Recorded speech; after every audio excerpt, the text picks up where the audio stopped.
So hello everyone, welcome to APJ Abdul Kalam education centre. So previously আমাদের যে দুটো class ছিল সেই দুটো ক্লাসে আমরা বিশেষত টটের যে বেসিক জিনিসপত্র রয়েছে তার ব্যাপারে আলোচনা করে এসেছি আমরা।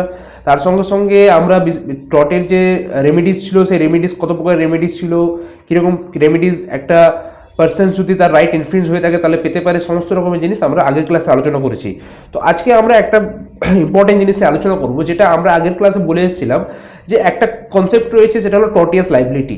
টর্টিয়াস লাইবিলিটি বলতে কি বোঝায়? টর্টিয়াস লাইবিলিটি বলতে আমরা একটু কথা বলি যে টর্টিয়াস লাইবিলিটি বলতে বোঝাচ্ছে সাধারণত যে একটা পার্সন যদি কোনো টর্ট কমিট করে থাকে, একটা পার্সন যদি কোনো টর্ট কমিট করে, সেই টর্ট কমিট করার ফলে সে পার্সনসকে যখন আমরা লাইবেল করবো, সে পার্সনসকে যখন আমরা লাইবেল করব তার যে একটা অফেন্স করেছে সেই অফেন্সটার জন্য, সেই জন্য আমাকে করতে হবে কি, তার যে টর্টিয়াস লাইবিলিটি রয়েছে সেই টর্টিয়াস লাইবিলিটিটা আমাকে সেখানে বলতে হবে, প্রুফ করতে হবে। ঠিক আছে, সেক্ষেত্রে আমরা একটা জিনিস দেখেছিলাম যে টর্টের ক্ষেত্রে সাধারণত কি হয়ে থাকে, টর্টের ক্ষেত্রে সাধারণত হয়ে থাকে যে একটা টর্ট ফেসার আমি ফার্স্ট ক্লাসে বলেছিলাম টর্ট ফেসার বলতে বোঝায় যদি একটা পার্সন, যে পার্সনটা টর্ট কমিট করছে তাকে আমরা সাধারণত বলে থাকি টর্ট ফেসার। এবং সেই যে টর্টটা যদি জয়েন্টলি কমিট করে থাকে, কি করে থাকে, যদি জয়েন্টলি কমিট করে থাকে তাহলে আমরা সেখানে বলেছিলাম জয়েন্ট টর্ট ফেসারের তাদেরকে বলা হয়ে থাকে। তো এবার একটা কনসেপ্টের কথা বলি আমি, যে টর্টের ক্ষেত্রে কি জেনেছিলাম, টর্টের ক্ষেত্রে আমরা জেনেছিলাম যে একটা পার্সন শুধুমাত্র তার যদি লিগাল রাইট, সে লিগাল রাইটের যদি কোনো প্রকার ইনফ্রিঞ্জমেন্ট হয়ে থাকে, তো সেই লিগাল রাইটের ইনফ্রিঞ্জমেন্টের জন্য সে পেতে পারে কি, সেখানে রেমিডিস পেতে পারে। বাট সেক্ষেত্রে লিগাল রাইট বা লিগাল রাইটের যে লস হচ্ছে সেক্ষেত্রে সে রেমিডিস পেতে পারে। কিন্তু সে পার্সনটার যদি কোনো প্রকার মনিটারি লস হয়, অর্থাৎ কোনো প্রকার অন্য কোনো প্রকার ড্যামেজ হয় তার ক্ষেত্রে, অন্য কোনো প্রকারের ড্যামেজেস যদি তার হয়ে থাকে, সেই ড্যামেজেসের জন্য কিন্তু সেক্ষেত্রে কোনো প্রকার রেমিডিস পেতে এলিজিবল না। ঠিক আছে, তো এই যে দুটো জিনিস আমি বললাম, এই দুটো জিনিস কোথা থেকে পেয়েছিলাম আমরা? এই দুটো জিনিস অবশ্যই পেয়েছিলাম, একটা পেয়েছিলাম ইনজুরিয়াস অ্যান্ড ড্যামনামের কনসেপ্ট থেকে, আর একটা পেয়েছিলাম এই যে ড্যামনামস অ্যান্ড ইনজুরিয়াস যে কনসেপ্ট ছিল এখান থেকে। তো ইনজুরিয়াস অ্যান্ড ড্যামনাম থেকে আমরা পড়েছিলাম যে ইনজুরি, যদি তোমার কোনো লিগাল রাইটের কোনো ইনজুরি হয়ে থাকে এবং কোনো প্রকার তুমি লিগাল রাইটের ইনজুরি সাফার করে থাকো, সেক্ষেত্রে তুমি কি রেমিডিস পেতে পারো, এবং এই জিনিসটা টর্টের ক্ষেত্রে অ্যাপ্লিকেবল হয়ে থাকে। ঠিক আছে, টর্টের ক্ষেত্রে এটা অ্যাপ্লিকেবল হয়ে থাকে, অ্যাপ্লাই হয়ে থাকে। এবার যদি তোমার ড্যামনামস এন্ড ইনজুরির ক্ষেত্রে আমরা বলে এসেছিলাম যে কোনো প্রকার ড্যামেজ তুমি সাফার করেছো, হতে পারে তুমি মনিটারি কোনো প্রকার লস সাফার করে এসছো বা অন্য কোনো প্রকার লস সাফার করে এসছো, সেই ক্ষেত্রে কিন্তু ড্যামনামস এন্ড ইনজুরির ক্ষেত্রে তুমি টর্টের ক্ষেত্রে কোনো প্রকার কোই রেমিডিস পেতে তুমি এলিজিবল হচ্ছ না। ঠিক আছে, এই যে দুটো জিনিস বলেছিলাম, তাহলে একটা টর্টে একটা পার্সনকে লাইবেল করার জন্য তার লাইবিলিটি আমাকে জানতে হবে। সেই লাইবিলিটি জানার জন্য আমাকে এই যে দুটো কনসেপ্ট রয়েছে, ইনজুরিয়াস এন্ড ড্যামনামস এন্ড ইনজুরি, এই দুটো কনসেপ্টের ব্যাপারে আরো ভালোভাবে ডেসক্রিপটিভলি জানা খুব জরুরি। ঠিক আছে, তো সেই অনুযায়ী আমি পরে বলি একটু, সেই আমরা এখানে বারবার আমি একটা জিনিস উল্লেখ করে আসছি যে একটা পার্সনের যে রাইট রয়েছে, সে রাইটের ইনফ্রিঞ্জমেন্ট হলেই সে কিন্তু যে লিগাল রাইট, আমি কি মেনশন করছি, আমি বলছি বারবার যে একটা পার্সনের যে লিগাল রাইট রয়েছে, সেই লিগাল রাইটে যদি ইনফ্রিঞ্জমেন্ট হয়ে থাকে তাহলেই কিন্তু সেই একমাত্র এর জন্য এলিজিবল হবে, রেমিডিজের জন্য এলিজিবল হবে। কিন্তু স্যার এই যে রাইট বলছেন, রাইটের কিরকম কি প্রকার রাইট হতে থাকে, তাহলে দেখো রাইটকে আমরা বিভিন্নভাবে ভাগ করতে পারি। তো আমি এখানে যেমন বলে এসেছি, রাইটকে বিভিন্নভাবে ভাগ করলে প্রথমত আমি যেটা পাবো পাবলিক রাইট এবং প্রাইভেট রাইট। পাবলিক রাইট কোন সমস্ত রাইট? পাবলিক রাইট হলো যে সমস্ত রাইট তোমাকে কনস্টিটিউশনের মাধ্যমে দেওয়া হয়েছে, বা তোমার গভর্নমেন্ট যে সমস্ত রাইট তোমার উপর সার্ভ করেছে, বা তোমার উপর যে সমস্ত রাইট তোমাকে ভেস্ট করা হয়েছে। যেমন কি একটা উদাহরণস্বরূপ বলতে পারি আমি right to vote. Right to vote যদি কি, রাইট টু ভোট আমাদের 324 আর্টিকেল যে রয়েছে ইন্ডিয়ান কনস্টিটিউশনের, সে আর্টিকেল 324 অনুযায়ী তোমার রাইট টু ভোট হলো একটা লিগাল রাইট। এই লিগাল রাইটটা কি, এই লিগাল রাইটটা তোমার কনস্টিটিউশন অফ ইন্ডিয়া তোমাকে তোমার উপর ভেস্ট করছে। তো এই যে রাইটটা তোমাকে কোনো কনস্টিটিউশন বা কোনো প্রকার গভর্নমেন্টের কোনো একটা রেগুলেশনসের মাধ্যমে তোমার উপর ভেস্ট করা হয়ে থাকে বা তোমার উপর ইম্পোজ করা হয়ে থাকে, সেই সমস্ত রাইট যে তুমি পেয়ে থাকো সেটাকে বলা হয় তুমি কি পাবলিক রাইট। ঠিক আছে, তারপরে সেকেন্ড রাইট কি রয়েছে, প্রাইভেট রাইট। প্রাইভেট রাইট কি? প্রাইভেট রাইট বলতে সাধারণত যে সমস্ত রাইট, সাধারণত তুমি বুঝতেই পারছো প্রাইভেট বলতে কি বোঝায়। সাধারণত প্রাইভেট বলতে এটাই বোঝায় যে একটা পার্সন ইন্ডিভিজুয়াল যে রয়েছে, সে ইন্ডিভিজুয়ালসের যে সমস্ত রাইট হতে পারে। আমি এখন বর্তমানে এই একটা প্রপার্টি পজেস করছি, এটা আমার বাড়ি, তো এই বাড়িটা হলে এই বাড়ির আশেপাশে যা রাইট আছে, এই বাড়িটার আমার যা জিনিসপত্র হবে, যা সম্পত্তি হবে, সম্পূর্ণের উপর আমার রাইট থাকছে। এই যে জিনিসটা, এটা কি হচ্ছে প্রাইভেট রাইট। একটা পার্সনের প্রাইভেট রাইট বলতে ওটাই বোঝায় যে right connected specifically with a private individuals or the person. একটা পার্সনের ইন্ডিভিজুয়াল পার্সনের সঙ্গে যে সমস্ত রাইট লিঙ্ক, সেটাকে আমরা প্রাইভেট রাইট বলে আসবো। ঠিক আছে, এটা একটা কনসেপ্ট। কারণ 2 নম্বর যেটা আছে, ইনহেরিটেবিলিটির উপর ইনহেরিটেন্সের উপরে কিছু রাইট থাকে। তার মধ্যে কি আছে, ফার্স্ট যেটা রাইট থাকছে সেটা হলো ইনহেরিটেবল রাইট। ইনহেরিটেবল রাইটের মধ্যে যদি বলি, আমি প্রিভিয়াস ক্লাসে একটা কনসেপ্টের কথা উল্লেখ করেছিলাম, সেখানে আমি বলে এসেছিলাম যে ইনহেরিটেন্সের ক্ষেত্রে বলে এসেছিলাম যে সাকসেসর হয়ে থাকে প্রপার্টি পরবর্তী সাকসেসরের মধ্যে। তো সেই ক্ষেত্রে ইনহেরিটেবিলিটির উপর যদি রাইট কথা বলতে চাই, তো ইনহেরিটেবল রাইট আছে একটা, যেটা কি survives the owner passes from the one generation to another. মানে কি, যে সমস্ত রাইট একটা জেনারেশন থেকে অন্য একটা জেনারেশনে সেই রাইটটা শিফট হয়। যেমন কি প্রপার্টি রাইটের ক্ষেত্রে কি, যেমন এটা আমার প্যারেন্টস ছিল, আমার বাবা ছিল, ধরো আমার বাবার যদি কি হয়, বাবার যদি মারা যায়, তাহলে বাবা যে সমস্ত প্রপার্টি পজেস করতো, আমার বাবার নামে যে সমস্ত প্রপার্টি ছিল, এই যে প্রপার্টিগুলো পরবর্তীতে তার যে লিগাল হায়ার্স রয়েছে, সেই লিগাল হায়ার্সের মধ্যে এটা কি হবে, এটা সাকসেশনের মাধ্যমে পরবর্তী জেনারেশনে অটোমেটিকলি চলে যাবে। তো এই যে এটা অটোমেটিকলি চলে যাচ্ছে, এটা এই যে রাইটটা যাচ্ছে, এটাকে আমরা বলে থাকি কি ইনহেরিটেবল রাইট। ঠিক আছে, তারপরে রয়েছে কি, পরে রয়েছে আনইনহেরিটেবল রাইট। মানে কি, যে সমস্ত রাইট সে পার্সনটা মারা যাওয়ার সঙ্গে সঙ্গে সে রাইটটা শেষ হয়ে যায়। কি আনইনহেরিটেবল রাইট বলতে সে সমস্ত রাইটকে আমরা বুঝিয়ে থাকি যে সমস্ত রাইটগুলো সে পার্সনটা যখন মারা যায়, সে পার্সনটা মারা গেলেই সে সঙ্গে সঙ্গে সেই রাইটটা শেষ হয়ে যায়। ঠিক আছে, যেমন পার্সোনাল রেপুটেশন, একটা এক্সাম্পল হিসাবে স্বরূপ বলতে চাইলে বলতে পারি আমরা, একটা পার্সন যখন মারা যায়, সে পার্সনটা মারা গেলে সে পার্সনের যে সমস্ত রেপুটেশন রয়েছে, সে রেপুটেশনটা অবশ্যই সঙ্গে সঙ্গে শেষ হয়ে যায়। এরকম তো না সে মারা যাওয়ার পরে আমরা তাকে মনে রাখি, সে আলাদা ব্যাপার, কিন্তু পরবর্তীতে সে ব্যক্তিটা মারা যাওয়ার পর আমি যদি সেই ব্যক্তির ব্যাপারে কোনো কিছু বলি বা কোনো একটা ডিফেমেটরি স্পিচ দিই, তবে সেই ক্ষেত্রেও কোনো প্রকার আমার এগেনস্টে সে তো পার্সন এখন বর্তমানে জীবিত নেই, সে জীবিত না থাকার জন্য কোনো প্রকার লিগাল অ্যাকশনস কিন্তু সেখান থেকে অ্যারাইজ হয় না। ঠিক আছে, তো আনইনহেরিটেবল রাইট বলতে কি সমস্ত রাইটকে বোঝায়, যে সমস্ত রাইট সে পার্সনটা মারা যাওয়ার সঙ্গে সঙ্গে সেই রাইটগুলো শেষ হয়ে যায়। এবং ইনহেরিটেবল রাইট বলতে সে সমস্ত রাইটকে বোঝায় যে সমস্ত রাইট একটা জেনারেশন থেকে পরবর্তী জেনারেশনে ট্রান্সফার হয়ে থাকে। ঠিক, পাবলিক রাইট বলতে আমরা সে বুঝলাম যে পাবলিক রাইট বলতে সাধারণত বুঝে থাকি যে সমস্ত রাইট আমাদের কনস্টিটিউশন দিচ্ছে এবং কনস্টিটিউশন গভর্ন করছে, বা গভর্নমেন্টের কোনো একটা পার্টিকুলার রেগুলেশনস বা গেজেটের মাধ্যমে সে তোমাকে এই অধিকারটা দেওয়া হয়ে থাকে, সেইগুলোকে বলা হয়ে থাকে পাবলিক রাইট। এবং প্রাইভেট রাইট বলতে সে সমস্ত রাইট বোঝাচ্ছি যে সমস্ত রাইট আমাদের ইন্ডিভিজুয়ালস পার্সনদের সঙ্গে ইন্টারলিঙ্কড। ঠিক আছে, এটা একটা গেল, এটা খুব বেসিক, আশা করি এই সমস্ত জিনিস সবাই জানো। তো আরেকটু যাওয়া যাক, এবার যে সমস্ত রাইট রয়েছে আমার কাছে, আরো দু প্রকার রাইট এখানে মেনশন করে রেখেছি। একটা হলো রাইট ইন রেপ্রোপিয়া। রাইট ইন রেপ্রোপিয়া বলতে কি বোঝায়, right available in respect of on property. Right, যে সমস্ত রাইট তোমার রয়েছে, একটা তোমার পার্সোনাল যে প্রপার্টি রয়েছে, সে পার্সোনাল প্রপার্টির এগেনস্টে তুমি যে সমস্ত রাইট তুমি উল্লেখ করে, যে সমস্ত রাইট তুমি সেখানে এন্টারটেইন করে থাকো, সে সমস্ত রাইটকে আমরা রাইট ইন রেপ্রোপিয়া বলে থাকি। ঠিক আছে, যেমন বলতে পারি কি, একটা পার্সনের একটা ওনারশিপ যে রয়েছে, একটা পার্টিকুলার প্রপার্টি হতে পারে বা যে কোনো জিনিসের উপর যে ওনারশিপ রয়েছে সেটা, তার সঙ্গে সঙ্গে পজেশন বলতে সাধারণত বাংলা বোঝায়, যদি তাহলে পজেশন বলতে বোঝায় সেই যে পার্টিকুলার জিনিস, সে পার্টিকুলার জিনিসের উপর আমার একটা ক্ষমতা রয়েছে এবং সেটাকে আমি নিজের পজেশনে রেখেছি, নিজের আয়ত্তে রেখেছি।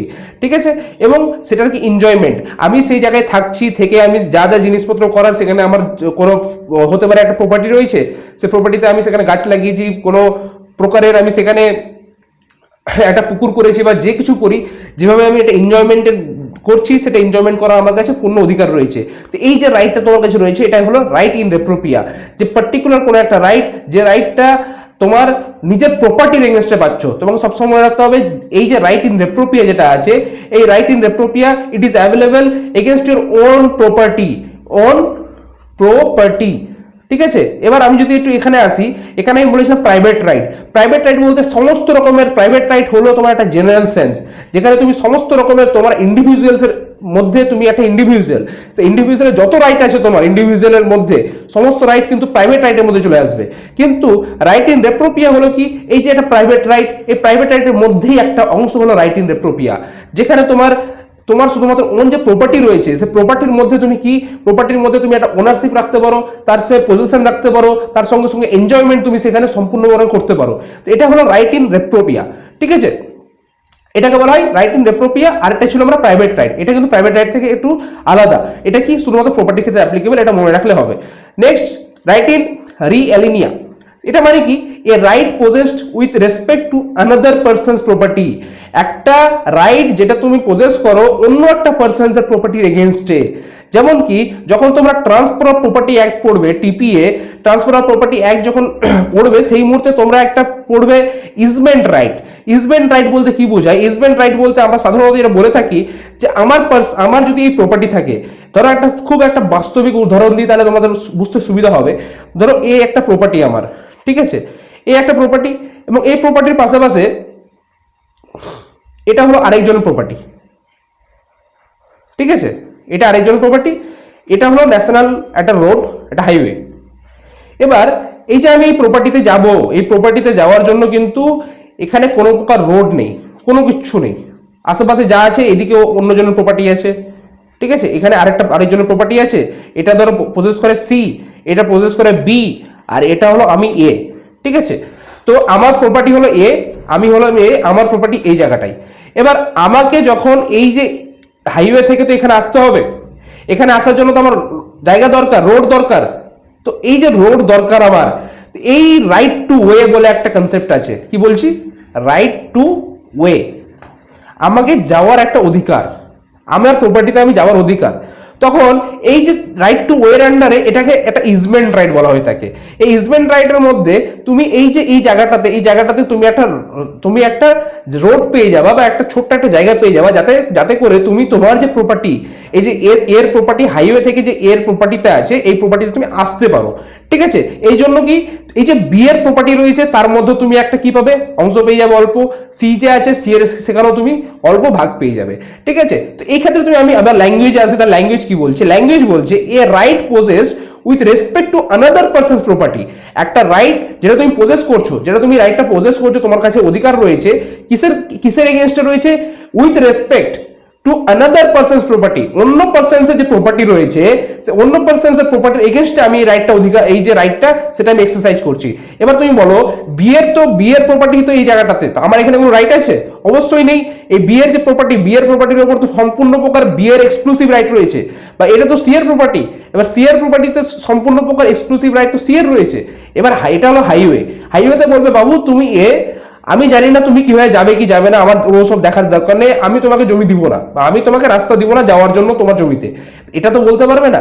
এই যে জিনিসটা, যে অন্য পারসনসের প্রপার্টির এগেইনস্টে তুমি যে সমস্ত রাইট এক্সারসাইজ করে থাকো, বা যে সমস্ত রাইট তুমি এনজয় করে থাকো, সেই সমস্ত রাইটকে আমরা বলে থাকি রাইট ইন রিএলিনিয়া, ঠিক আছে। যেমন কি রাইট টু ওয়ে, আমাকে একটা যাওয়ার অধিকার, আমার যে প্রপার্টি সেই প্রপার্টিতে যাওয়ার অধিকার, এটা হলো কি right two way.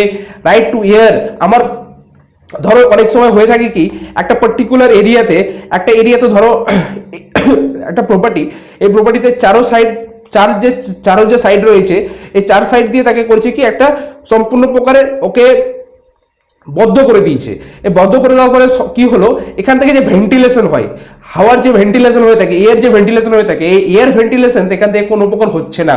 Air ventilation না হওয়ার জন্য সে পার্সনটা কোনো প্রকারে সাফার করছে। সেই ক্ষেত্রে সে রাইট টু এয়ারের ক্ষেত্রেও সে ইজমেন্ট রাইট পেয়ে থাকে, এবং এটাও কিন্তু অন্য পার্সনের যে প্রপার্টি তার এগেনস্টে নিয়ে থাকে, ঠিক আছে। রাইট টু সানলাইট, বাড়িতে যে সানলাইট আছে, অনেক সময় আমরা টটলের ক্ষেত্রে অনেক কেস পড়বে এরকম, যে আমার প্রপার্টির পাশে আরেকটা প্রপার্টি রয়েছে, সেই প্রপার্টিতে যে পার্সনস রয়েছে সে করলো কি বড় একটা বিলবোর্ড উপরে লাগিয়ে দিল। সে বিলবোর্ড যখন বাড়ির উপরে লাগিয়ে দেওয়ার ফলে যে সানলাইটটা আমার বাড়িতে আসতো, সেই সানলাইটটা আমার বাড়িতে আসছে না, ঠিক আছে। সেক্ষেত্রে হচ্ছে কি আমি সাফার করছি। তো এই যে একটা জিনিস আছে, এই সমস্ত কনসেপ্টের ব্যাপারে আমরা পড়বো। তো এই যে রাইট, যে সমস্ত রাইট তুমি পজেস করো with respect to another person's property, আমার নিজের পার্সন প্রপার্টি না, অন্য কোনো পার্সনস প্রপার্টি, সেই সমস্ত রাইটকে আমরা বলে থাকি রাইট ইন রিএলিনিয়া। ক্লিয়ার? এবার আমি আগের কনসেপ্টে বলছিলাম যে টর্টিয়াস লাইবিলিটি, সেই টর্টিয়াস লাইবিলিটি আমার যদি বলতে হয়, তো টর্টিয়াস লাইবিলিটির ক্ষেত্রে আমি সর্বপ্রথম দেখাতে হবে যে ইনজুরিয়াস অ্যান্ড ড্যামনাম আমার হয়েছে। কি হয়েছে? ইনজুরিয়া সাইন ড্যামনাম আমার হয়েছে। তো বাবু ইনজুরিয়াস অ্যান্ড ড্যামনাম আমার হয়েছে, এই জিনিসটা আমি বলতে চাই, তাহলে আমাকে কি দেখাতে হবে? ইনজুরিয়াস অ্যান্ড ড্যামনাম মানে কি? ইনজুরিয়াস অ্যান্ড ড্যামনাম বলতে এটাই তো, যে ইনজুরি উইদাউট ড্যামেজ। কি ইনজুরি? আমাদের এই ক্ষেত্রে ইনজুরি হয়েছে কোনো লিগাল রাইটের কোনো একটা ইনজুরি রয়েছে। কি ইনজুরি রয়েছে? Legal right. সে তোমার যে লিগাল রাইট রয়েছে, সেই লিগাল রাইটে কোনো প্রকার ইনজুরি হয়েছে without actual physical loss or damage, তোমার এই ক্ষেত্রে কি হয়নি, এটা কি হয়নি, তোমার হয়নি কোনো প্রকার ফিজিক্যাল লস অর তোমার কোনো প্রকার ড্যামেজ হয়নি, ঠিক আছে। তো একটা পার্সনকে যদি আমি টর্টিয়াস লাইবিলিটির আন্ডারে নিয়ে আসতে চাই, তাহলে আমাকে সেই জিনিসটাকে ইনজুরিয়াস এন্ড ড্যামনামের কনসেপ্টের আন্ডারে নিয়ে আসতে হবে। যদি সেই জিনিসটা ইনজুরিয়াস এন্ড ড্যামনামের কনসেপ্টের আন্ডারে আসে, তাহলে আমি সেই পার্সনটাকে টর্টিয়াস লাইবিলিটির মাধ্যমে তাকে লাইবেল করতে পারবো, ঠিক আছে। তো এটা কনসেপ্টটা কি ছিল, যে কনসেপ্ট এটাই ছিল যে লিগ্যাল রাইটের যদি ইনফ্রিজমেন্ট হয়ে থাকে, তোমার যে কোনো প্রকার লিগ্যাল রাইটের ইনফ্রিজমেন্টের জন্য যদি তুমি সেক্ষেত্রে কোনো ফিজিক্যাল লস বা ড্যামেজ সাফার না করে থাকো, কিন্তু তুমি যদি লিগ্যাল রাইটের কোনো প্রকার ইনফ্রিজমেন্ট সাফার করে থাকো, সেক্ষেত্রে তুমি টর্টের মাধ্যমে কি পেতে এলিজিবল হবে, রেমিডিজ পেতে এলিজিবল হবে, কি পেতে, রেমিডিজ, ঠিক আছে। এবার আমরা এটা বুঝবো, এই কনসেপ্টটা আরো বুঝবো কিভাবে, বিভিন্ন প্রকার কেস লস রয়েছে আমার কাছে, সে কেস লস মাধ্যমে। তো প্রথমে আমার কাছে যে কেসটা রয়েছে, এই কেসটা খুব ল্যান্ডমার্ক কেস, আশা করি যারা টট পড়ে এসছো তারা খুব ভালো মতো এই কেসটা দেখে এসছো, বা প্রত্যেকটা এক্সামিনেশনে এই কেসটা বারবার জিজ্ঞাসা করা হয়ে থাকে। যেমন প্রথম যে কেসটা রয়েছে অ্যাসবে ভার্সেস হোয়াইট, অ্যাসবে ভার্সেস হোয়াইটের ক্ষেত্রে আমরা কি জেনেছিলাম, অ্যাসবে ভার্সেস হোয়াইট এই কেসে হয়েছিল যে একটা পার্সন যে কি একটা qualified voter, he is a qualified voter, এবং এই কোয়ালিফাইড ভোটারটা যখন পার্লামেন্টারি ইলেকশন হচ্ছিল, সে পার্লামেন্টারি ইলেকশনের সময় যখন ভোট দিতে যায়, তখন সেখানকার যে রিটার্নিং অফিসার, সেই রিটার্নিং অফিসার তাকে রংফুলি restrain to register the প্লেন্টিভ vote, তাকে ভোট দিতে বাধা দেয় বা তাকে ভোট দিতে দেওয়া হয়নি, ঠিক আছে। এবার ভোট দিতে দেওয়া হয়নি, ভোট দিতে না দেওয়ার ফলেও সেই পার্সনটা যাকে ভোট করতো, যাকে সে ভোট করতো, যে ক্যান্ডিডেটটাকে ভোট করতো, সে ক্যান্ডিডেটটা জিতেও যায়, ঠিক আছে, সে ক্যান্ডিডেট জিতেও যায়। এবার তুমি ভাবতে পারো যে সে ক্যান্ডিডেট যাকে ভোট করতো সে তো জিতেই গেল, কি সমস্যা। কিন্তু এক্ষেত্রে একটা জিনিস আছে, রাইট টু ভোট। এই যে ভোটটা কি একটা, এই ভোট একটা legal right, it is a legal right, একটা পার্সন যেটা প্রসেস করে। এই যে লিগাল রাইট, এই লিগাল রাইটের তো এখানে কি হলো, এখানে ইনফ্রিজমেন্ট হলো তো। এবার আমি একটু কনসেপ্টে আবার ব্যাকে যাই। ইনজুরিয়াস এন্ড ডাউন কি বলছিল, ইনজুরিয়াস এন্ড ডাউন একটা বারবার জিনিস বলছিল যে তোমার কোনো প্রকার ইনজুরি সাফার করতে হবে, সে ইনজুরিটা কিরকম হতে হবে, সে ইনজুরিটা হতে হবে লিগাল ইনজুরি, এটা বুঝলাম তো। এবার আমি এখানে আসি, এই যে রাইট টু ভোট, তাকে ভোট দিতে দেওয়া হলো না, ভোট দিতে না দেওয়ার ফলে সে তো তার তো লিগাল রাইট যেটা ছিল, সে লিগাল রাইট ইনফ্রিজমেন্ট হলো, তাহলে কি এটা তো ইনজুরিয়াস এন্ড ডাউনের কনসেপ্টের আন্ডারে আসছে, অবশ্যই আসছে। তাহলে করলো কি, তখন কোর্ট করলো কি, কোর্ট এই ইনজুরিয়াস এন্ড ডাউনের প্রিন্সিপাল অ্যাপ্লাই করলো, প্রিন্সিপাল অ্যাপ্লাই করার ফলে সে কম্পেনসেশন পে করতে লাইবেল হলো, কে যে রিটার্নিং অফিসার ছিল সে কম্পেনসেশন করতে লাইবেল হলো। এবার এই জিনিসটাতে দেখো, সে পার্সনটা, এই যে পার্সনটা যে ভোট দিতে যাচ্ছিল, সে ভোট দিতে যাচ্ছিল, তার কোনো প্রকার ফাইন্যান্সিয়াল লস হয়েছে, তার কোনো প্রকার ফাইন্যান্সিয়াল লস হয়নি, তার কোনো প্রকার ক্ষয়ক্ষতি বা কোনো ফিজিক্যাল লস হয়েছে, অবশ্যই হয়নি। তো তার যখন ফিজিক্যাল লসও হয়নি, তার কোনো প্রকার physical loss or financial loss সে সাফার করেনি, ফাইন্যান্সিয়াল লস সে সাফার করেনি। তো ফাইন্যান্সিয়াল লস বা ফিজিক্যাল লস সাফার না করার ক্ষেত্রেও সে পার্সনটা রেমিডিস পেতে এলিজিবল হয়ে গেল। কেন এলিজিবল হলো, এই যে আমাদের ইনজুরিয়াস এন্ড ডাউন। চলো এই একটা কেস আমি দেখালাম, অ্যাসবে ভার্সেস হোয়াইটের আরো কিছু কেস হয়েছে, সেগুলো জানা দরকার। চলো আরেকটা কেস হয়েছে কি, Ashrafi Lal versus municipal corporation of Agra, ঠিক আছে। এই কেসে কি হয়েছিল, এই কেসের যে ফ্যাক্টটা যদি জানো, তাহলে তোমাদের বুঝতে সুবিধা হবে যে Ashrafi Lal versus municipal corporation of Agra, এই কেসটাই হয়েছে যে প্লেন্টিফ ছিল, সে প্লেন্টিফটা হলো কি, প্লেন্টিফটা হলো একটা লিগাল প্লেন্টিফটা ছিলেন একজন রিপ্রেজেন্টেটিভ, ঠিক আছে, পাবলিক রিপ্রেজেন্টেটিভ। তো তার নাম ইলেকট্রাল রোল থেকে নামটা মুছে দেওয়া হয়, নাম তার ওমিট করে দেওয়া হয়। এবার ইলেকট্রাল রোল থেকে যখন তার নাম ওমিট করে দেওয়া হলো, সে কি করলো, সে ভোট দিতে পারলো না। এবার যখন ভোট দিতে পারলো না, তখন সে কোর্টের কাছে যায় যে আমার নাম ভুলভাবে, আমার নাম রংফুলি এই ইলেকট্রাল রোল থেকে ওমিট করে দেওয়া হয়েছে, সে অনুযায়ী আমাকে যে আমি লিগাল রাইটে যে ইনফ্রিজমেন্ট হয়েছে আমার, সেই জন্য আমাকে রেমিডিস দেওয়া হোক, ঠিক আছে। তো তোমাদের কি মনে হয় এই ক্ষেত্রে সে কি রেমিডিস পাবে? তোমাদের কি মনে হয়? যদি তুমি কনসেপ্টটা ভালো মতো বুঝে থাকো যে ইনজুরিয়াস এন্ড ডামনামের ক্ষেত্রে আমাদের সাধারণত দেখতে হবে যে কোনো পার্সনের লিগাল রাইটের ইনফ্রিজমেন্ট হচ্ছে কি হচ্ছে না, তার কোনো প্রকার ফাইন্যান্সিয়াল লস বা কোনো প্রকার ফিজিক্যাল লস, এই সমস্ত জিনিস ইররিলেভেন্ট, এই সমস্ত জিনিস আমাদেরকে এড়িয়ে চলতে হবে। আমি একটু তাহলে কি করি, আমি এখানে সর্বপ্রথম মাইন্ডে ক্লিক করবে আমার কি, হ্যাঁ এই পার্সনটা কোনো লিগাল রাইটে ইনফ্রিজমেন্ট হয়েছে কি, তো রাইট তার কি ইলেকট্রাল রোল থেকে তার নাম বাদ দেওয়া হলো, তো ইলেকট্রাল রোল থেকে যখন তার নাম বাদ দেওয়া হলো, তার রাইট টু ভোট যেটা ছিল সেটা তার সেই রাইট টু ভোটটা ইনফ্রিজমেন্ট হলো। সে হওয়ার জন্য সে পার্সেন্টের কি লিগাল রাইটটা কি হলো, লিগাল রাইটের ইনফ্রিজমেন্ট হলো। তো লিগাল রাইটের ইনফ্রিজমেন্ট হলে সে ইনজুরিয়াস নামের আন্ডারে এটা চলে আসছে, সেই অনুযায়ী কি এই রেমিডিস পেতে এলিজিবল হবে। ঠিক আছে, এই কেসটার নাম কি Ashrafi Lal versus municipal corporation of Agra. Next, Bhim Singh versus state of Jammu and Kashmir. Bhim Singh versus state of Jammu and Kashmir, এই কেসটার ফ্যাক্ট হলো কি, এই কেসটার ফ্যাক্ট আছে যে একটা এমএলএ, ঠিক আছে, এই এমএলএ কে অ্যাসেম্বলি যখন যাচ্ছিল, যেমন অ্যাসেম্বলি তোমরা জানো আশা করি অ্যাসেম্বলি কি হয়। অ্যাসেম্বলি সাধারণত আমাদের যেখানে সম্পূর্ণ প্রকারের আমাদের বাজেট হোক বা যা জিনিস হোক সব জায়গায় সবকিছু আলোচনা হয়ে থাকে।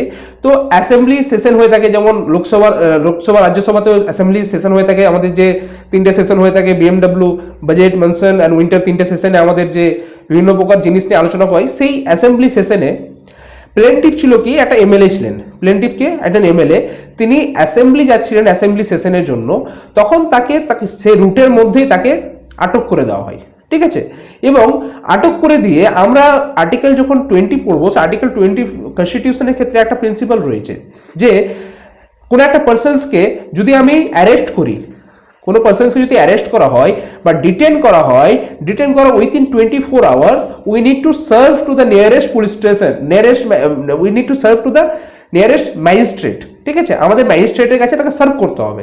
ঠিক আছে, তো ম্যাজিস্ট্রেটের কাছে সার্ভ যদি না করি তাহলে কিন্তু সেটা আনলফুল হবে। এবার অনেক জিনিসপত্র রয়েছে আমাদের, ওগুলো আলাদা ব্যাপার, যে রিমান্ড রয়েছে আলাদা, ওই সমস্ত জিনিস পরে আলোচনা করা হবে। কিন্তু এখন একটা বেসিক জিনিসপত্র বলছি আমি, যে আর্টিকেল 20 আন্ডার এটা মেনশন করা রয়েছে, কোনো পার্সনসকে যদি অ্যারেস্ট করা হয় তো within the 24 hours from the time of arrest the persons need to serve to the nearest magistrate. ঠিক আছে, এবার এমএলএ কে যখন অ্যারেস্ট করা হলো, অ্যারেস্ট করার 24 ঘন্টার মধ্যে তাকে সার্ভ করা উচিত ছিল একটা ম্যাজিস্ট্রেটের কাছে, কিন্তু পুলিশ সেটা করেনি, পুলিশ করেনি। এবার পুলিশ যখন না করলো, পুলিশ না করার জন্য সে পার্সনসটা হলো কি, যে এই যে অথরিটি রেমিডিস দিতে এলিজিবল হলো। কেন? কারণ এই পার্সনসের লিগাল রাইট এটা, তো যে 24 আওয়ার্সের মধ্যে তুমি সার্ভ করবে নিয়ারেস্ট ম্যাজিস্ট্রেটের কাছে, এটা তো লিগাল রাইট তোর। এবার তুমি যখন সার্ভ করো নি, সেক্ষেত্রে এটা তো কোনো না কোনো প্রকারে পুলিশ তার পার্টে ডিফল্ট হওয়ার জন্য এই আজকের এই কনসিকুয়েন্সেস। তো এই কেসের ফ্যাক্ট হলো এই জিনিসটাই, যে একটা এমএলএ সে অ্যাসেম্বলি যাচ্ছিল, অ্যাসেম্বলি যাওয়ার সময় হঠাৎ তাকে রুটের মধ্যে তাকে একটা আটকে দেওয়া হয়। যখন আটকে দেওয়া হলো, আটকে দেওয়ার ফলে সে পার্সনটা যে লিগাল রাইট আছে, সে লিগাল রাইটে যে 24 আওয়ার্সের মধ্যে তাকে রিকুইজিট টাইমের মধ্যে যে প্রডিউস করতে হবে নিয়ারেস্ট ম্যাজিস্ট্রেটের কাছে, তো সেটা প্রডিউস করা হয়নি। না হওয়ার ফলে সে পার্সনসের যে লিগাল রাইট, সে লিগাল রাইটটা ইনফ্রিজমেন্ট হলো। সেই ইনফ্রিজমেন্ট হওয়ার ফলে সে পার্সনসটা রেমিডিস পাওয়ার জন্য এলিজিবল হলো। ঠিক আছে, এই যে পুরো কনসেপ্টটা গেল, এই কনসেপ্টটা গেল টর্টিয়াস লাইবিলিটির মেন কনসেপ্ট, যে একটা পার্সনসকে টর্টের আন্ডারে লাইবেল করতে হলে আমাকে সর্বপ্রথম দেখে রাখতে হবে যে সেই পার্সনটা কি, সেই পার্সনটা লিগাল রাইট, সে লিগাল রাইটে ইনফ্রিজমেন্ট হয়েছে, এবং লিগাল রাইটে ইনফ্রিজমেন্ট না হলে কিন্তু টর্টিয়াস লাইবিলিটির আন্ডারে তাকে লাইবেল করতে তুমি পারবে না। ক্লিয়ার? এবার নেক্সট যেটা কনসেপ্ট রয়েছে সেটা হলো ড্যামনাম সাইন ইনজুরিয়া। স্যার দেখো, আগের কনসেপ্টটাই টর্টের ক্ষেত্রে অ্যাপ্লিকেবল, সেকেন্ড যে কনসেপ্টটা এটা কিন্তু টর্টের ক্ষেত্রে অ্যাপ্লিকেবল হবে না। ঠিক আছে, অনেক সময় যখন কোশ্চিনস আসে, যখন প্রবলেম বেস কোশ্চিন আসে, প্রবলেম বেস কোশ্চিনের সময় আমরা সাধারণত দেখে থাকি যে ছেলেপিলে দেখে না, ছেলেপিলেকে তোমাকে দেখতে হবে যে লিগাল ইঞ্জুরি সাফার করা most important. If you have not suffer the legal injury, সেক্ষেত্রে তুমি কিন্তু কোনো প্রকার রেমিডিস টর্টের আন্ডারে পাবে না, এবং সেটার ক্ষেত্রে তুমি কাউকে লাইবেলই করতে পারবে না। ঠিক আছে, তো লাইবেল করার জন্য সেটা খুব জরুরি। এবার ড্যামেজ অ্যান্ড ইনজুরি কনসেপ্টটা কি আছে? ড্যামেজ অ্যান্ড ইনজুরি বলতে বোঝায় ড্যামেজ হয়েছে উইদাউট এনি লিগাল ইঞ্জুরি। মানে কি, আমার ড্যামেজ হয়েছে, কি ড্যামেজ হয়েছে? আমার ড্যামেজ হয়েছে, কি ড্যামেজ? আমার কোনো প্রকার লস হয়েছে, হতে পারে ফিজিক্যাল লস হয়েছে, হতে পারে আমার, বা ফাইন্যান্সিয়াল লস আমার কোনো প্রকার হয়েছে। ঠিক আছে, তো আমার এই যে লস হচ্ছে, আমার লস হয়েছে, কোনো প্রকার আমার লিগাল রাইটের যে ইনজুরি, সে লিগাল রাইটের কোনো প্রকার ইনজুরি হয়নি। তো তোমার কি মনে হয় যে ড্যামনাম সাইন ইনজুরি আন্ডারে কোনো একটা কনসেপ্ট যদি কোনো একটা জিনিস আসে, সেই ক্ষেত্রে কি সে টর্টের আন্ডারে রেমিডিস পেতে এলিজিবল হবে? কি মনে হয়, হবে? অবশ্যই না। ঠিক আছে, সেই অনুযায়ী ড্যামনাম সাইন ইনজুরি আন্ডারে যে কোনো জিনিস আসলে সেটা কিন্তু টর্টের আন্ডারে এলিজিবল হবে না। সেক্ষেত্রে আমি কিছু কেস বললে তোমাদের সবথেকে বুঝতে পারবে। ফার্স্ট যেটা কেস রয়েছে আমার কাছে, গুলস্টার গ্রামার স্কুল কেস, সব থেকে ট্রেডমার্ক, সব থেকে ল্যান্ডমার্ক কেস একটা। ঠিক আছে, সব থেকে ল্যান্ডমার্ক কেসের মধ্যে একটা এই ব্লুস্টার গ্রামার স্কুল কেস। এই কেসে হয়েছিল কি, আমি আগের ক্লাসেও বলেছিলাম যে আমার একটা স্কুল, ঠিক আছে, এই স্কুলে আমি পড়াই, ঠিক আছে, এবার আমার সঙ্গে আরো কিছু টিচার্স রয়েছে, তারাও পড়াই। এবার কোনো না কোনো ক্ষেত্রে তারা করলো কি, তারা আমার এই স্কুল ছেড়ে বেরিয়ে গেল, স্কুল ছেড়ে বেরিয়ে আমার স্কুলের সামনে আরেকটা তারা নতুন স্কুল করলো। এটা হলো কি, এটা নিউ স্কুল, তারা নিউ স্কুল করলো। এবার আমার স্কুল থেকে যখন ছেড়ে বেরোলো, তখন আমার সঙ্গে সঙ্গে আমার স্কুলের অনেক স্টুডেন্টরাও চলে গেল এখানে। এবার আমার এখান থেকে যখন অনেক স্টুডেন্টরা ওখানে চলে যাওয়ার ফলে হলোটা কি, আমার এখানে আমি অনেক লস সাফার করলাম, আমার অনেক টাকা লস হলো। তো আমার যখন লস সাফার হলো, তখন আমি বললাম যে না, এই যে এটা নিউ স্কুল করেছে আমার স্কুলের সামনে, এবং আমার স্কুলের স্টুডেন্টরা নিয়ে চলে গেছে, সেই স্টুডেন্টরা নিয়ে চলে যাওয়ার জন্য আমি তাকে টর্টের মাধ্যমে, টর্টের আন্ডারে লাইবেল করতে চাই, ঠিক আছে। তো কোর্ট কি বললো, কোর্ট বললো কি না, এই ক্ষেত্রে তুমি তাকে লাইবেল করতে পারবে না। কেন করতে পারবে না? তুমি লস সাফার করেছো ঠিক, কিন্তু এই লসটা কোনো প্রকার লিগাল রাইট তোমার রয়েছে, সেই লিগাল রাইটের কি তোমার লস বা ইনজুরি? অবশ্যই না। তুমি এই যে লসটা সাফার করেছো, এই লসটা হলো ফাইন্যান্সিয়াল লস, মনিটারি লস। এই সমস্ত মনিটারি লসের জন্য তুমি এই ক্ষেত্রে কোনো প্রকার রেমিডিস পেতে এলিজিবল না। তো এক্ষেত্রে কি বুঝতে পারলাম আমরা, যে তোমার কোনো প্রকার ড্যামেজ হতে পারে, সেই ড্যামেজটা যদি কোনো ফাইন্যান্সিয়াল লস হয়, মনিটারি লস, ফাইন্যান্সিয়াল লস হয় বা ফিজিক্যাল লস হয়, সেক্ষেত্রে তুমি টর্টের আন্ডারে পেতে পারো না কোনো প্রকার রেমিডিস, ঠিক আছে। তো সেই অনুযায়ী এই ক্ষেত্রে কেসটা ডিসমিস করে দেওয়া হয়, ঠিক আছে। এই হলো মেন এই কেসের ফ্যাক্ট, যেখানে বলা হয়ে থাকে যে পার্সনস একটা রাইভাল স্কুল সেট করলো তার next door to the plaintiff grammar schools. Due to the competitions, the plaintiff had to reduce their fees from the 40% to 12%, and the suffering caused the financial losses. এটাই লেখা আছে, আর কিছুই নেই। এবং জাজমেন্টে কি বললো, জাজমেন্টে বললো যে plaintiff had no cause of action, প্লেন্টিফের কোনো প্রকার কজ অফ অ্যাকশনই নেই। কারণ কি, সে লস সাফার করেছে, সে লসটা কি মনিটারি লস না ফাইন্যান্সিয়াল, কোনো প্রকার ফাইন্যান্সিয়াল লস, এটা সেক্ষেত্রে কোনো প্রকার লিগাল রাইটের ইনফ্রিউশন হয়নি, সেক্ষেত্রে সে এলিজিবল হবে না। ক্লিয়ার? এবার the defendant had right to establish the school and exercise his profession, যেখানে কোর্ট এটাও বলেছিল যে একটা স্কুলের সামনে সেই পার্সনের রাইট রয়েছে সেই স্কুল খোলার, তাকে তো রাইট রয়েছে, সে তো কোনো প্রকার লস হয়েছে, অ্যাকচুয়াল লস, সে ড্যামেজ হয়েছে, কিন্তু কোনো প্রকার ইনজুরি হয়নি, সেক্ষেত্রে সে এই কেসটাতে এই ড্যামনেমস অ্যান্ড ইনজুরির আন্ডারে আসার জন্য এটা কিন্তু অ্যাপ্লিকেবল হবে না। আশা করি জিনিসটা বুঝতে পারছো। এবার নেক্সট যেটা রয়েছে, আমাকে আরেকটা জিনিস বুঝতে হবে, কিছু কিছু কেস আরেকটা, এই যে এই কেসটা বললাম আমি, এই কেসেরই আরেকটা পার্ট রয়েছে এই জিনিসটা। এটা কেসের নাম হলো কুইন ভার্সেস লিথিয়াম।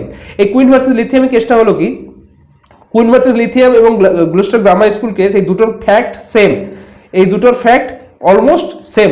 এক্ষেত্রে হয়েছিল যে পার্সনস তার স্কুলের সামনে আরেকটা স্কুল করলো, যার ফলে সে পার্সনসটা কোনো না কোনো প্রকারের ফাইন্যান্সিয়াল লস সাফার করলো, কিন্তু সেক্ষেত্রে কোনো প্রকার লিগাল রাইটের, যে লিগাল রাইট হয়, সে লিগাল রাইটের ইনফ্রিঞ্জমেন্ট হয়নি। তো লিগাল রাইটের ইনফ্রিঞ্জমেন্ট না হওয়ার জন্য, সে টর্টের আন্ডারে লাইবেল হবে না। ক্লিয়ার? এবার আমি কিন্তু একটা কথা বলি, আমি এখন বর্তমানে এই কনসেপ্ট বোঝাচ্ছি, আমি পরবর্তীতে করবো যেটা, যে কনসেপ্ট বোঝানোর সঙ্গে সঙ্গে এখান থেকে যে কোশ্চেন্সগুলো হয়, কোশ্চেন্সগুলো এখান থেকে বলে দেওয়া হবে, ঠিক আছে। আমি কনসেপ্টটা বোঝাবো, তার সঙ্গে সঙ্গে কোশ্চেন্সগুলো কীভাবে আসে, সেই কোশ্চেন্সগুলো আশা করি পরবর্তীতে আলোচনা করে নেওয়া হবে। কিন্তু এই যে ফ্যাক্টগুলো বলছি, এই ফ্যাক্টগুলো তোমরা সবসময় মনে রাখবে, কারণ এই ফ্যাক্টগুলো থেকে সাধারণত এই সমস্ত কোশ্চেন্স উঠিয়ে দিয়ে দেয়, ঠিক আছে। কারণ এই সমস্ত জিনিসই তোমাদের এক্সামিনেশন এসে থাকে, সেই অনুযায়ী এই সমস্ত কেসের ফ্যাক্ট তোমার জানা খুব জরুরি।